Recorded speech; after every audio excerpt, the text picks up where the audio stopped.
तो स्टार्ट करते हैं हम अपने नेशनल इनकम अकाउंटिंग जो यूनिट 1 है। तो यहाँ सबसे पहला जो टॉपिक है that is final goods, types of goods. तो टाइप्स ऑफ गुड्स में फर्स्ट है फाइनल गुड्स। तो देखिए फाइनल गुड्स क्या हैं। Final goods are those goods which are used by the final users for the direct satisfaction of wants. यानी वो goods जो कौन यूज़ कर रहा है, फाइनल यूज़र यूज़ कर रहा है। और किस लिए यूज़ कर रहा है, अपनी वांट्स को सेटिस्फाई करने के लिए यूज़ कर रहा है। वो कौन है, फाइनल गुड।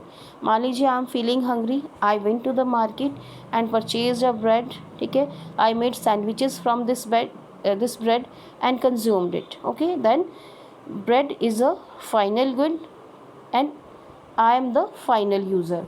तो यहाँ देखिए सबसे पहले कि अब ब्रेड ने क्या किया, मेरी हंगर को सेटिस्फाई किया, मेरी वांट्स को सेटिस्फाई किया, डायरेक्टली सेटिस्फाई किया। तो ये क्या है, एक फाइनल गुड है। Next is final goods are neither resold nor used for any further transformation in the process of production.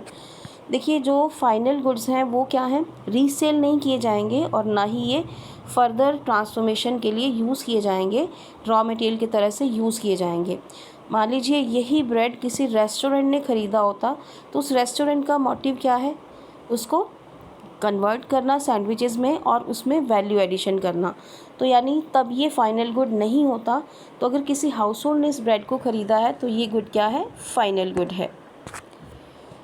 Next is intermediate goods. देखिए goods where value is still added to the goods, यानी जहाँ पे value का addition अभी भी होना बाकी है वो इंटरमीडिएट गुड्स हैं।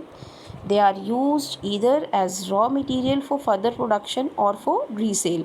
यानी ये जो गुड्स हैं ये या तो रॉ मटेरियल की तरह से यूज़ किए जाएंगे या फिर ये रीसेलिंग के लिए यूज़ किए जाएंगे। मान लीजिए ब्रेड है, किसी रेस्टोरेंट ने ख़रीदा है, उसमें फ़र्दर ट्रांसफॉर्मेशन के लिए सैंडविचेस बनाने के लिए, तो ये ब्रेड क्या है, इंटरमीडिएट गुड है। या फिर किसी शॉपकीपर ने ख़रीदा है इसको फर्दर सेल करने के लिए हाउस होल्ड्स को, तब भी रीसेल के लिए, तो तब भी ये ब्रेड क्या है, ये इंटरमीडिएट गुड है। Therefore intermediate goods are within the boundary line of production. यानी जो इंटरमीडिएट गुड्स हैं वो क्या हैं, they are within the boundary line of production. यानी प्रोडक्शन प्रोसेस अभी कंप्लीट नहीं हुआ है, वो अभी अंडर ट्रांसफॉर्मेशन है, तो ये क्या है, इंटरमीडिएट गुड्स। तब देखेंगे classification of final goods.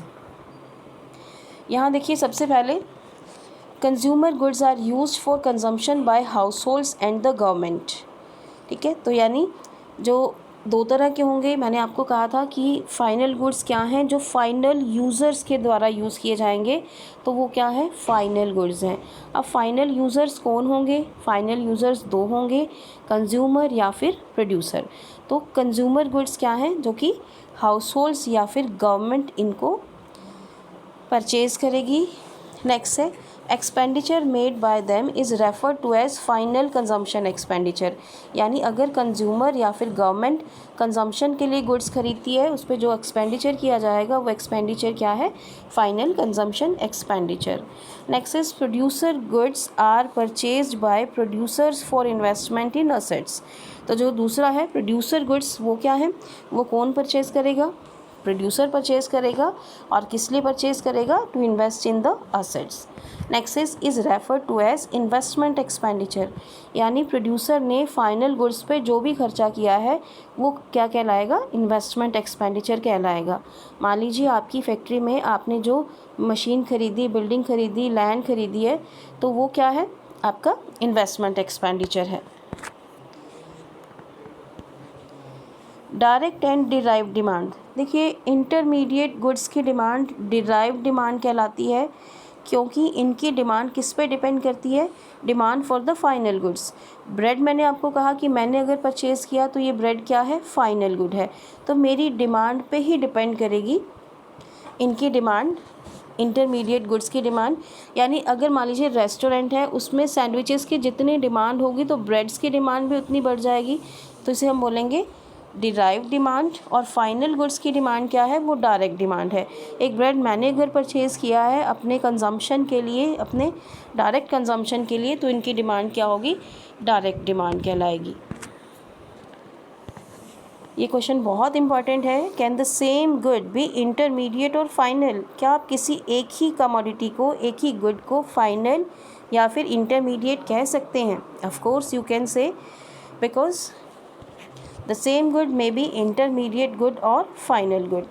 It depends upon what is its end use, यानी डिपेंड करता है कि इसका एंड यूज़ क्या है।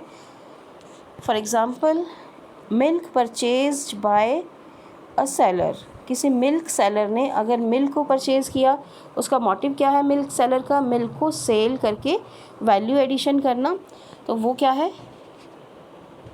इंटरमीडिएट गुड है। अगर सेम मिल्क किसने परचेज़ किया? हाउस होल्ड्स ने परचेज़ किया है, तो ये मिल्क क्या कहलाएगा? फाइनल गुड कहलाएगा। इंक्लूज़न इन नेशनल इनकम। देखिए, आपने फाइनल गुड्स और इंटरमीडिएट्स गुड को स्टडी किया, तो फाइनल गुड्स और इंटरमीडिएट गुड्स को हम क्यों स्टडी करते हैं? उसके पीछे कारण है कि जो फाइनल गुड्स हैं they are included in the estimation of national income, कि नेशनल इनकम में सिर्फ हम फाइनल गुड्स को ही कंसिडर करते हैं। Intermediate goods are not included in the estimation of national income, यानी नेशनल इनकम में आप इंटरमीडिएट गुड्स को कंसिडर नहीं करते हैं। अगर आप इसको कंसिडर करेंगे तो it will lead to a problem of double counting. तो डबल काउंटिंग क्या है ये आप फर्दर इस चैप्टर में स्टडी करेंगे। तो यानी हम सिर्फ फाइनल गुड्स को ही नेशनल इनकम में इंक्लूड करते हैं, intermediate goods are not considered in the national income.